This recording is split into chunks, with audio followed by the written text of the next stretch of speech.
I stood outside the house I used to call home rain, soaking through my jacket, my old suitcase heavy in my hand.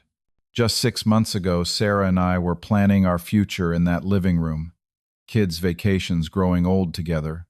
Then she won $9 million in the lottery. Within weeks, the woman I married disappeared, replaced by someone I did not recognize. Yesterday, she handed me divorce papers and changed the locks. As I stood there in the downpour water running down my face, I remembered something she had forgotten. Little did she know that prenup her parents forced me to sign was about to become her worst nightmare. Before I tell you how I went from standing in the rain with nothing to walking away with everything I want to know, where are you watching this from? Drop your city in the comments. And if you are ready to hear how a piece of paper changed my entire life, hit that like button and subscribe because this story has more twists than you would believe. Trust me, you will want to stick around for this one. Now let me take you back to where it all started. I met Sarah at a summer barbecue in 2018. I was a mechanical engineer at an industrial equipment manufacturer pulling in about $75,000 a year, nothing fancy but stable. She taught elementary school making around $50,000, and she absolutely loved those kids. From the moment we started talking over burgers and beer at our mutual friend's backyard party, something just clicked. We had the same dorky sense of humor, the same dreams of a simple, happy life. No mansion fantasies, no yacht dreams. Just a little house, maybe some kids someday, and each other. We dated for 2 years, and they were the best years of my life. Every summer we would go camping in the mountains, just us and a tent under the stars. Friday nights meant cooking dinner together in my tiny apartment kitchen, usually making a mess and laughing about it. We would talk for hours about everything and nothing, our childhoods, our fears, our hopes. When I proposed to her at the same park where we had our first kiss, she cried and said yes before I even finished asking. I thought I had found my person, my forever. Then came the prenup. 2 weeks after I proposed, Sarah's parents, Richard and Patricia, invited me to their house for what they called an important discussion. They owned a successful chain of 3 automotive dealerships across the state. They had money, real money, but they were not the flashy type. Their wealth was quiet, invested smart. I respected that about them, even if they had always seemed a bit cold toward me. We sat in their formal living room and Richard slid a document across the coffee table, 20 pages thick. "We love Sarah more than anything in this world," Patricia said, her voice gentle but firm. "We need to protect her future. You understand, do not you, Holden?" I took the document home and read it with a lawyer I could barely afford. The prenup was straightforward in most ways. What we brought into the marriage stayed ours individually. But there was one clause that caught my attention, one that my lawyer highlighted. Any assets, income winnings, or financial gains acquired during the marriage shall be considered joint marital property and divided equally in the event of divorce. This includes but is not limited to lottery winnings, inheritance received during marriage, business profits, investment returns. At the time, I focused on how insulted I felt. They thought I was a gold digger, someone who would take advantage of their daughter. The irony was not lost on me. They were protecting her from me claiming their dealership money if we divorced. They never imagined Sarah would be the one coming into millions. Nobody buys lottery tickets expecting to win. I signed it anyway. I loved Sarah too much to let a piece of paper stand between us. When I told her I had signed, she hugged me tight and whispered, "I am so sorry, babe. They are just protective. It does not mean anything. We are forever." I believed her. God, I believed her. We got married in October of 2020, a small ceremony because of the pandemic. It was intimate, just close family and friends, and it felt perfect. We bought a little 2-bedroom house in the suburbs with a joint mortgage, split all the bills down the middle, and built a life together. I got promoted at work, my salary bumping up to $85,000. Sarah came home every day with stories about her students. Little Emma, who finally learned to read Marcus, who stood up to a bully, the whole class that worked together on a project about kindness. Our weekends had a rhythm. Farmers market on Saturday mornings where we would buy fresh vegetables and homemade bread, movie nights on Sunday evenings curled up on our secondhand couch. We were planning to start trying for kids in the next couple of years. Life was not glamorous, but it was ours, and it was full of love. That prenup sat forgotten in a drawer somewhere, just another piece of paper from another lifetime. Then March of 2024 arrived and changed everything. Sarah came home on a Wednesday evening, her hands shaking as she held up her phone. "Holden," she whispered, her eyes wide with shock. "We won. We actually won." She had bought a single lottery ticket at the gas station on her way home from work, something she did maybe once every few months just for fun. The jackpot was $9 million. After taxes, she would take home approximately $5,800,000. Life-changing money, set for life money. I grabbed her and spun her around our kitchen, both of us laughing and crying at the same time. "We did it, babe," I shouted. Our lives just changed. We stayed up all night talking about what this meant. We would pay off the mortgage immediately, maybe travel to Europe like we had always dreamed. Start that family sooner, set up college funds, donate to the school where Sarah taught. "Nothing is going to change between us, right?" I asked her, as we sat on the couch at 3 a.m, still too excited to sleep. She squeezed my hand and smiled. "Of course not. It is just money. We are still us." But as I looked into her eyes, I saw something I had never seen before, a flicker of something I could not quite name. I told myself I was imagining it. I told myself that was just the shock and excitement. I was wrong. The first week after the win felt normal. We went to work, came home, talked about our plans. But by the second week, I noticed Sarah spending hours on her laptop, looking at luxury cars, following Instagram accounts of celebrities and lifestyle bloggers I had never heard her mention before. She started talking about designer handbags like they were investments, using words like Birkin and limited edition that had never been part of her vocabulary. 1 month and Sarah came home driving a brand new Mercedes-Benz E-Class, $68,000. She had not mentioned she was buying it. We had always made big decisions together. Even buying a couch had been a joint discussion, but she just pulled into the driveway like it was nothing. "Babe, what is this?" I asked, trying to keep my voice calm. "It is my car," she said, defensive immediately. "It is my money. I worked hard for it. Worked hard. I felt something crack inside me." "You bought a lottery ticket, and we always decided things together." "This is different, Holden. This is my win." The way she emphasized my felt like a slap. I tried to understand. Maybe she just needed time to adjust to having money. Maybe this was normal. But 2 weeks later, she quit her teaching job without discussing it with me first. When I came home from work, she was on the couch drinking wine at 4 p.m. "I quit today," she announced casually. "What, Sarah, you loved those kids." She shrugged. "Why would I work for $50,000 a year when I have millions? I loved the idea of making a difference. Now I can make a difference with money." But she was not making a difference. She was shopping. Designer clothes appeared in our closet, items with price tags I accidentally saw that made my stomach turn. $3,000 for a handbag, $1,500 for a pair of shoes. She redecorated our entire house with high-end furniture without asking my opinion once. I would come home to find strangers installing new couches, new dining tables, new everything. Our home stopped feeling like ours. She joined the country club, $15,000 a year for membership. She made new friends there, women who drove Range Rovers and wore diamonds to lunch. She started going out with them, constantly coming home late, smelling like expensive wine and barely acknowledging me. When I tried to talk to her about it, she would brush me off or start an argument. 2 months after the lottery win, her parents started coming over constantly. Before, we had seen Richard and Patricia maybe on holidays and birthdays. Now they were at our house every week, having hushed conversations with Sarah that stopped the moment I walked into the room. One evening, I went to get a glass of water and heard them talking in the dining room. I stopped in the hallway, hidden from view. "Sweetie, you need to be smart about this," Patricia was saying. "You are young, beautiful, and wealthy now. You do not need to be tied down to someone who cannot match your lifestyle." My blood went cold. "That prenup protects you, remember," Richard added. "Your mother and I made sure of that years ago." But Holden and I, Sarah's voice was uncertain.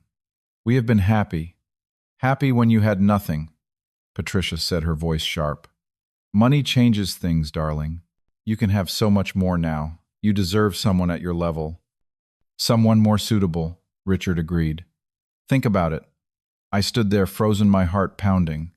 The same people who had forced me to sign that prenup to protect their daughter were now using it to destroy our marriage. The irony was sickening. They had written it thinking I might somehow get access to their dealership fortune. They never imagined Sarah would be the wealthy one, and now they were manipulating her, whispering poison in her ear about how I did not deserve her new status. I confronted Sarah that night. Your parents are turning you against me. They are just looking out for me, she said, not even looking up from her phone. We are supposed to be a team, Sarah. Remember us against the world. She finally looked at me and her eyes were cold. Were we ever really a team, Holden, or were you just coasting along, benefiting from my family's generosity? I had no words. This was not the woman I married. This was a stranger wearing her face. The third month was when everything shattered completely. Sarah was barely home, and when she was, she treated me like I was invisible. I discovered she had opened a separate bank account and transferred all the lottery money into it, an account with only her name. She changed the passwords on our shared accounts. She locked me out financially while we still lived in the same house. I tried desperately to save us. I made a reservation at the restaurant where we had our first date, thinking maybe if we could just talk, really talk, we could find our way back to each other. I am going to the club with my friends, she said when I told her about the reservation. Cancel it. Sarah, we need to talk about us. She looked at me with such disdain that I barely recognized her. There is nothing to talk about, Holden. I have outgrown this life, this house. A pause. You. The arguments that followed were brutal. She criticized everything about me. She called me just a mechanic, even though I was an engineer with a degree and a good career. She mocked my clothes, saying I dressed like I shopped at thrift stores. She called my friends losers and said my parents were embarrassing. Every word was designed to cut, and they did. Money turned you into someone I do not recognize, I finally shouted during one fight. No, she shot back. Money showed me who I really could be, and it showed me who you really are. Someone holding me back from my potential. The night before she served me with divorce papers, we had the worst fight of all. She screamed that she wanted me out, that this was her house now. When I reminded her we bought it together, she laughed. And I will buy you out. I want a divorce, Holden. I already called a lawyer. You will be served tomorrow. I spent that night on the couch because she had locked the bedroom door. I could not sleep. I kept replaying our 3 years of marriage, searching for where we went wrong. But we had not gone wrong. The money had simply revealed who Sarah really was underneath. Or maybe her parents had activated something in her that had always been dormant. Either way, the woman I loved was gone. The process server came to our door the next morning while I was drinking coffee. Sarah had already left the house early. She could not even face me. The divorce papers stated irreconcilable differences. She wanted the entire house and would pay me out for my half. She wanted me gone within 72 hours. There was no mention of splitting the lottery money. Her lawyer clearly assumed the prenup protected her winnings from me. My friend Jake from work helped me pack. I moved like a robot, numb to everything. I threw essentials into my old suitcase and looked around at the home we had built. Our wedding photos were still on the walls, pictures from our camping trips, the painting we had bought together at a street fair, all of it mocking me now, reminding me of what I had lost. 72 hours later, I stood outside in the rain. Sarah had changed the locks. I had nowhere to go. Jake let me crash on his couch, and I had never felt more lost in my entire life. I spent the first week at Jake's apartment in a fog. I went to work, came home, stared at the ceiling. Jake tried to help, bringing me food, checking on me, but I was drowning. How had $5,800,000 destroyed my entire life? How had the woman who promised forever left me with nothing? One evening, I was unpacking the boxes I had managed to grab from the house, looking for some documents I needed.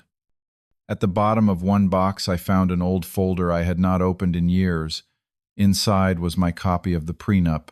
I almost threw it away. What was the point of looking at it now? It had protected Sarah, just like her parents planned. But something made me open it. Maybe I was torturing myself. Maybe I just wanted to remember that day I signed it, how naive I had been.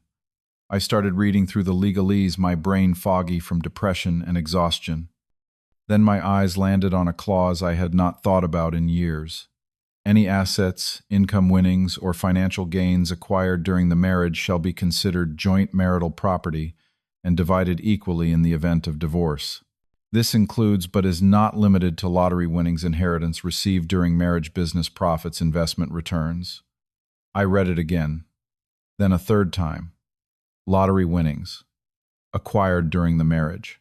Joint marital property, divided equally. Sarah won the lottery while we were married. The prenup explicitly stated that lottery winnings during marriage had to be split 50-50. Her lawyer had not read it carefully. Richard and Patricia had forgotten this clause. They had been so focused on protecting their dealership assets, they had not realized they were also requiring their daughter to split anything she won. My hands started shaking. I read the entire document again carefully this time to make sure I was not misunderstanding. But there it was clear as day. Sarah owed me half of her lottery winnings, half of $5,800,000, $2,900,000. For the first time since this nightmare began, I felt a spark of hope. The next morning, I searched for the best divorce attorney in the city. I found Marcus Bennett, a specialist in complex divorces and prenup enforcement. His consultation fee was $250 I could barely afford, but I put it on my credit card and made the appointment. Marcus's office was all polished wood and leather walls covered with law degrees and certificates. He was a sharp-dressed African-American man in his late 40s, with intelligent eyes that seemed to see right through me. I laid out my entire story, the marriage, the lottery, Sarah's transformation, the divorce, getting kicked out. Then I showed him the prenup. He read it slowly, his eyebrows climbing higher with each paragraph. When he finished, he looked up at me with something like admiration. "Mr. Holden, do you understand what this means, I think?" So I said, my voice hoarse. "But I need you to confirm it. This prenup explicitly states that lottery winnings during marriage are joint property. Your wife owes you half of that money. That is approximately $2,900,000. He leaned back in his chair. "Her parents wrote this to protect their assets from you. They never imagined she would be the one with millions. This is the most ironically beautiful prenup clause I have seen in 20 years of practicing law." "Can we win?" I asked. Marcus smiled. "Not can. Will. This is airtight. She signed it. You signed it. It is legally binding and crystal clear. Unless she wants to commit perjury and claim she was forced to sign her own prenup, she has no defense. What do? We file a response to her divorce petition with a counterclaim. We demand 50% of the lottery winnings as specified in the prenuptial agreement. We attach the prenup with the relevant clause highlighted, and we watch her world fall apart." He paused. "I will take this case for 30% of what we recover. You will still walk away with close to $2 million and the satisfaction of justice." I did not even hesitate. "Let us do it." Marcus grinned. "Let us remind your wife that contracts work both ways." 1 week later, Marcus filed our response and counterclaim. The documents were served to Sarah, and I got a call from Marcus the next afternoon. "She knows," he said, and I could hear the satisfaction in his voice. "And apparently she is not taking it well." He told me what had happened. Sarah's attorney, Helen Rodriguez, had called him in a panic. Helen had not read the prenup thoroughly before filing the divorce. She had just assumed it protected Sarah's assets like most prenups do. When she saw our counterclaim with the highlighted clause, she tried to argue that it did not apply. Marcus had shut her down immediately. The language explicitly mentions lottery winnings. "Your client signed this document. The terms are clear." Helen tried claiming Sarah had been coerced. Marcus laughed. "By her own parents, the same parents who drafted it. Good luck making that argument in court." Eventually, Helen had to admit defeat. "We may need to negotiate," she said. "No negotiation," Marcus told her. 50%. That is what the contract stipulates. That is what we will get either through settlement or trial. Your choice. Meanwhile, I heard through a mutual friend what was happening on Sarah's end. When she read the counterclaim, she had screamed and thrown a vase across her newly decorated living room, shattering it against the wall. She called her parents in a panic. Richard and Patricia pulled out their copy of the prenup and realized to their horror what they had done. They had been so focused on protecting their dealership money from me that they had accidentally protected me from their daughter. Sarah tried calling me. I had blocked her number, but she left voicemails. The first one was angry and threatening. How dare I try to take her money? The second was crying and begging, could we please be reasonable, maybe work something out? The third was manipulation. Did I not remember how much we loved each other? We could fix this, we could get back together. I did not respond to any of them. You okay, man? Jake asked me one evening. Yeah, I said, and meant it. For the first time in months, I actually am. The court ordered mediation before trial. It was held at a neutral attorney's office downtown. I arrived with Marcus, dressed in the one good suit I owned. Sarah arrived with Helen and both her parents. It was the first time I had seen Sarah in 6 weeks. She looked terrible. Despite the designer clothes and expensive jewelry, she had dark circles under her eyes. She had lost weight in an unhealthy way, and her skin was broken out from stress. She could not make eye contact with me. Richard and Patricia looked furious, but were trying to maintain composure. The mediator was a retired judge named Thompson, an elderly woman with sharp eyes and no patience for nonsense. She reviewed the prenup carefully, then looked up. This is straightforward, Judge Thompson said. Mr. Holden is entitled to 50% of the lottery winnings. They were acquired during the marriage, and the prenuptial agreement is explicit on this point. Helen tried every argument she could think of. Sarah earned this through her own luck. The prenup was meant to protect Sarah, not Holden. This outcome was unfair. Judge Thompson shut down each one. Contracts do not care about intent, they care about language. Your client signed this voluntarily. She is bound by its terms. If this goes to trial, you will lose and you will waste time and money doing so. She turned to Sarah directly. Young lady, do you understand that you will lose if this proceeds to trial? Sarah, crying, nodded. Patricia tried to speak up, but Judge Thompson cut her off. Mrs. Please, this is between the spouses and their attorneys. You have done quite enough already. Marcus presented our settlement terms. Sarah would pay me exactly 50% of the after-tax lottery winnings, $2,900,000. I would relinquish all claim to the house. The divorce would be finalized. Each party would pay their own attorney fees. Take it or leave it. Sarah's lawyer whispered to her for a long moment. Finally, Sarah spoke, her voice broken. I accept. We signed the papers right there. It was done. Walking out of that office, Marcus shook my hand firmly. The wire transfer will hit your account within 48 hours. It was a pleasure working with you, Holden. Thank you, Marcus, I said. You changed my life. You are welcome. And Holden, take this fresh start seriously. Do not let money change you the way it changed her. I will not, I promised. I have seen what it does to people. I drove back to Jake's apartment and sat in my car for a long moment. I had just gone from having nothing to having nearly $3 million. But I did not feel triumphant about the money itself. What I felt was free. Free from Sarah's betrayal. Free from her parents' manipulation. Free from a marriage that had become a prison.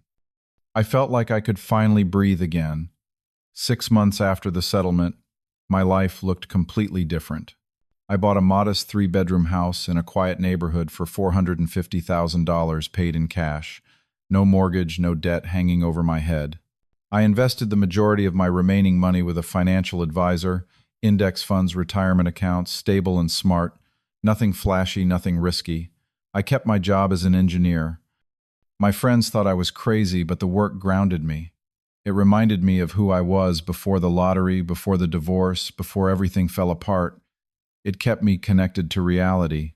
I started going to therapy to process the betrayal and rebuild my ability to trust.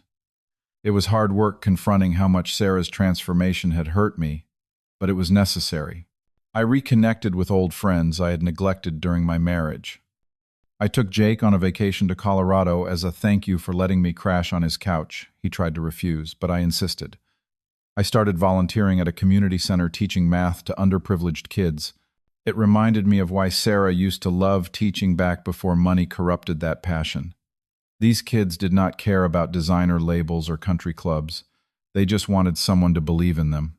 I dated occasionally, but I was not rushing into anything. I was learning to be whole on my own, first to rebuild my sense of self that had been shattered. I heard through the grapevine what happened to Sarah. She still had her half of the money, roughly $3 million, but she was burning through it at an alarming rate. Shopping addiction, bad investments recommended by her country club friends, lavish vacations. Word was she was already down to around $2 million and dropping fast. The friends she had made at the club disappeared when she stopped spending money on them. Turns out they were users, not real friends. Richard and Patricia barely spoke to her anymore. They were embarrassed by how everything had turned out, how their own prenup had backfired. Sarah reached out to me one more time, about 4 months after the settlement. A text message that got through before I blocked her new number. I made a mistake. I am so sorry. Can we talk? I did not respond. Some bridges are not meant to be rebuilt. Some lessons you only learn by living with the consequences. Sitting on the porch of my new house on a Sunday morning, coffee in my hand, watching the sun rise over my quiet neighborhood, I thought about everything I had learned. Money does not change people. It reveals who they already are. Sarah always had the capacity for greed inside her, or maybe the weakness to let her parents manipulate her. The money just brought it to the surface like oil rising in water. I learned that contracts matter, that fine print can save your life. The prenup I resented for years became my salvation. The irony still amazes me. Richard and Patricia tried to protect their daughter and ended up protecting me instead. I learned that true wealth has nothing to do with your bank account. It is about integrity, about relationships built on genuine foundations, about peace of mind. It is about knowing who you are regardless of your financial status. I have money now, yes, but that is not what makes me rich. What makes me rich is that I can look at myself in the mirror and respect the man looking back. I have forgiven Sarah, not for her sake, but for mine. Holding on to anger was like drinking poison and expecting her to die. But forgiveness does not mean reconciliation. I forgive her for being weak, for choosing money over love, for letting her parents poison her against me, but I will never let her back into my life. That chapter is closed. The best revenge I have learned is living well. I did not gloat. I did not rub the settlement in Sarah's face. I simply took what was legally and morally mine and I moved on. That is the real victory. Not the money, but the dignity of walking away with my head high. A year ago, standing in the rain outside that house, I thought losing everything meant the end of my life. Turns out it was just the end of a chapter and the beginning of something better. Money came into my life through Sarah's lottery win. Money left when she kicked me out. Money came back when justice prevailed. But the real treasure, I found myself again in the process. I remembered who Holden was before Sarah, and I built an even better version of that man. The friends she had made at the club disappeared when she stopped spending money on them. Turns out they were users, not real friends. Richard and Patricia barely spoke to her anymore. They were embarrassed by how everything had turned out, how their own prenup had backfired. Sarah reached out to me one more time, about 4 months after the settlement. A text message that got through before I blocked her new number. I made a mistake. I am so sorry. Can we talk? I did not respond. Richard and Patricia learned that lesson the hard way. So what would you have done in my situation? Would you have fought for what was legally yours or walked away to avoid the conflict? Drop your thoughts in the comments below. I genuinely want to know how you would have handled this. And if this story resonated with you, hit that like button and subscribe to this channel because there are more stories like this one coming your way. Share this video with anyone who needs to hear that justice still exists even when it seems like the world is unfair. Thank you for listening to my story. I hope it reminded you that paper trails matter, that integrity matters, and that sometimes the universe has a funny way of balancing the scales. Whatever you are going through right now, whatever challenge you are facing, remember that endings can be beginnings in disguise. Stay strong, stay true to yourself, and never let anyone, not even someone you love, make you feel less than you are worth. You deserve respect, honesty, and genuine love. Never settle for less.